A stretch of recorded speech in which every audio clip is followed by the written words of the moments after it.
தந்தை, மைந்தர், தூய ஆவியர் திருப்பெயரிலே உங்கள் அனைவருக்கும் கிறிஸ்து பிறப்பு நல்வாழ்த்துக்களை தென்னிந்திய திருச்சபை கன்னியாகுமரி பேராட்சி சார்பிலே அறிவிப்பதில் அதிக மகிழ்ச்சி அடைகின்றேன். ஆண்டாண்டு தோறும் ஆண்டவருடைய பேரன்பினாலே கிறிஸ்து பிறப்பு பண்டிகையை நாம் கொண்டாடுவது வழக்கம்.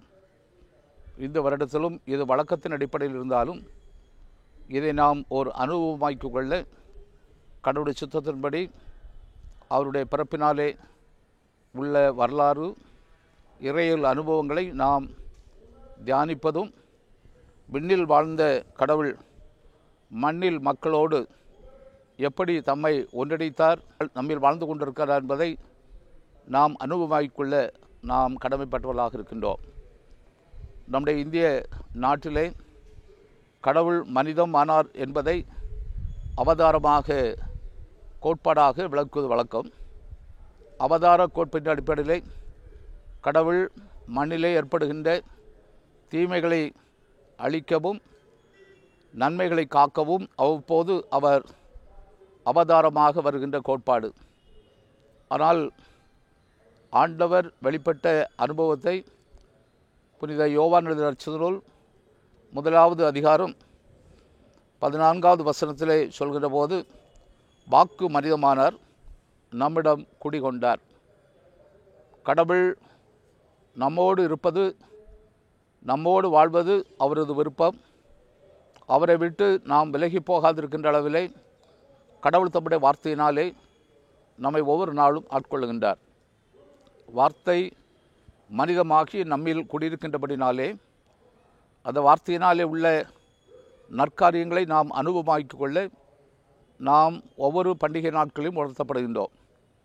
ஆண்டுடைய பிறப்பின் நற்செய்தியை மனுக்குலமானது நன்மை பெற்று வாழ வேண்டும், முழுமை பெற வேண்டும், விடுதலை பெற வேண்டும் என்ற எதிர்பார்ப்பை. இதற்காக கடவுள் தம்முடைய ஒரே மகனை உலகத்தில் அனுப்புகின்றார். அவர் நம்மில் குடிகொண்டவராக இருக்கின்றார். திருவசனங்கள் வழியாக மிகுதியாக படிக்கின்றோம். உடைய பழைய ஏற்பாட்டின் காலத்திலே இந்த விடுதலை தருகின்றவர் மேசியா என்று சொல்லி மக்கள் அதிகமாக எதிர்பார்த்தனர். ஆனால் ஆண்டவருடைய வருகையினாலே இது மேசியா இவர்தான், அவரை பற்றி சொல்கின்ற வார்த்தைகளை நாம் திருமறை தெளிவோடு படிக்கின்ற போது, வியத்தகு ஆலோசகர், வலிமை மிகு கடவுள், என்றுமுள்ள தந்தை, அமைதியின் அரசர், நேர்மையோடு ஏழைகளுக்கு நீதி வழங்குவர், நடுநிலையோடு நடப்பவர், கொடியவரை அடிப்பவர், தீயோரை அழிப்பவர், நேர்மை அவருக்கு அரைக்கச்சை, அவரது உண்மை அவரது இடைக்கச்சை, மக்களிடம் அவர் கேடு விளைவிக்க மாட்டார், மக்களிடத்திலே கேடு விளைப்பார் யாருமில்லை.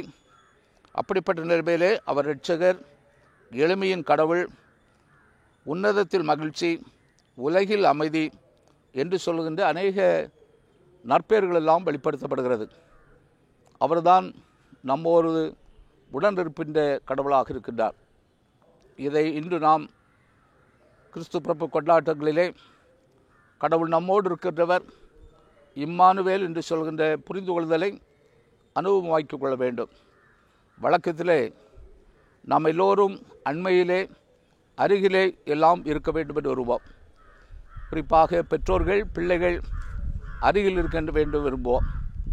நகரங்களிலே குடியிருப்போர் அங்கு செல்வதற்கும் வாழ்வதற்கும் காரணம் எல்லாம் அருகில் இருக்கிறது. ஒருவேளை எடுத்துக்காட்டாக ரயில் நிலையமோ, பேருந்து நிலையமோ, மருத்துவமனையோ, கல்விக்கூடங்களோ, ஏனைய எல்லா வசதிகளும் அடுத்திருக்கின்றபடினாலே மக்கள் பட்டணங்களிலே குடியிருப்பதற்காக ஆர்வப்படுகின்றார்கள். அப்படி என்றால் மூவரு கடவுளாக இருக்கின்ற கடவுளுடைய ஆற்றல் நம்மோடு எல்லா நிலைமையிலும் இருப்பதற்கு இந்த பண்டிகை நாட்களுடைய அனுபவம் என்னவென்று சொன்னால், அண்மையில் இருக்கின்ற ஆண்டவரோடு, நம்மில் வாழ்ந்து கொண்டிருக்கின்ற ஆண்டவரோடு நாம் இணைந்து வாழ வேண்டும். இன்றுள்ள நெருக்கடியான ஒரு சவால் என்னவென்று சொன்னால், அகன்று போகுதல், தூரமாக போகுதல். இது கடவுள் விரும்பாத ஒரு காரியம். திருமறை சார்ந்து சிந்திக்கின்ற போது கடவுள் தமது ஜனங்களை, என்னோடு நீங்கள் இருக்க வேண்டும், நான் உங்களோடு கூட இருப்பேன். கடவுள் யார் என்று சொல்லி மோசே கேட்டபோது இருக்கிறவாறு நானே உன்னை அனுப்பினேன் என்று சொல் என்று சொல்லுகின்றார். அந்த கடவுள் நம்மோடு கூட இருக்கின்றார். அவரோடு இணைந்து அவருடைய திருவுள சித்தத்தை, கடவுளுடைய மகன் விண்ணிலிருந்து மண்ணில் வந்தார், மண்ணில் அவரது ஆளுகை, அவருடைய திருவுள சித்தம் நிறைவேறத்தக்கதாக, நம்முடைய அனுபவங்கள் மாறத்தக்கதாக பண்டிகை காலத்துடைய கொண்டாட்டங்கள், பாடல்கள், ஆடம்பரங்கள், அலங்காரங்கள், ஏனைய நல்ல காரியங்கள் எல்லாம் ஒரு நல்ல சமூகத்தை உருவாக்குவதற்கு நல்ல அடையாளங்களாக இருக்கு. கடவுள் நம்மோடு இருக்கிறார் என்று சொன்ன நம்பிக்கையோடு இந்த பண்டிகை காலங்களை அனுபவிப்போம். இதுதான் நம்முடைய வாழ்வின் அனுபவமாக இருக்க எல்லாம் வல்ல கடவுள் அருள் செய்வராக. உங்கள் அனைவருக்கும் தென்னிந்திய திருச்சபை கன்னியாகுமரி பேராயத்தின் சார்பிலே மறுபடியும் கிறிஸ்து பிறப்பு நல்வாழ்த்துக்களை கூறிக்கொள்வதிலே மகிழ்ச்சி அடைகின்றேன். இறை ஆசி நம்மோடு என்றும் தங்கியிருப்பதாக. ஆமென்.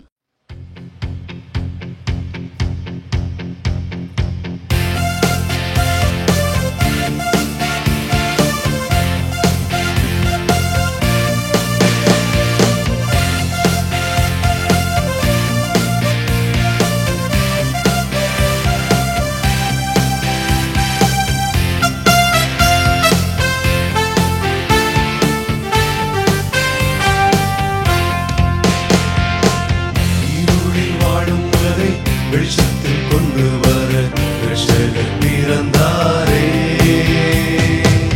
விண்ணுலகம் விட்டு மண்ணுலகம் வந்து மனிதரை மீட்டாரே. இருளில் வாழும் உலகை வெளிச்சத்தில் கொண்டு வர இரட்சகர் பிறந்தாரே. விண்ணுலகம் விட்டு மண்ணுலகம் வந்து மனிதரை மீட்டாரே. இரட்சகர் பிறந்தாரே, இரட்சகர் பிறந்தாரே, இரட்சகர் பிறந்தாரே, இரட்சகர் பிறந்தாரே.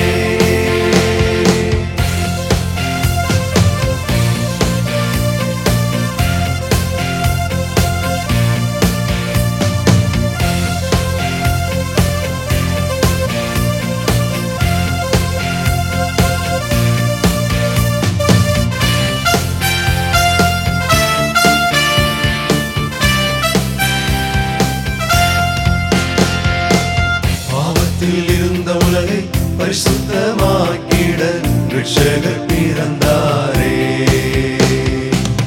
ஆவினில் வாழும் மனிதரை நண்பர்களாய் கொள்ள இயேசு பிறந்தாரே. ஆபத்தில் இருந்த உலகை பரிசுத்தமாக்கிட இரட்சகர் பிறந்தாரே. ஆவினில் வாழும் மனிதரை நண்பர்களாய் கொள்ள இயேசு பிறந்தாரே. இரட்சகர் பிறந்தாரே, இரட்சகர் பிறந்தாரே, இரட்சகர் பிறந்தாரே, இரட்சகர் பிறந்தாரே.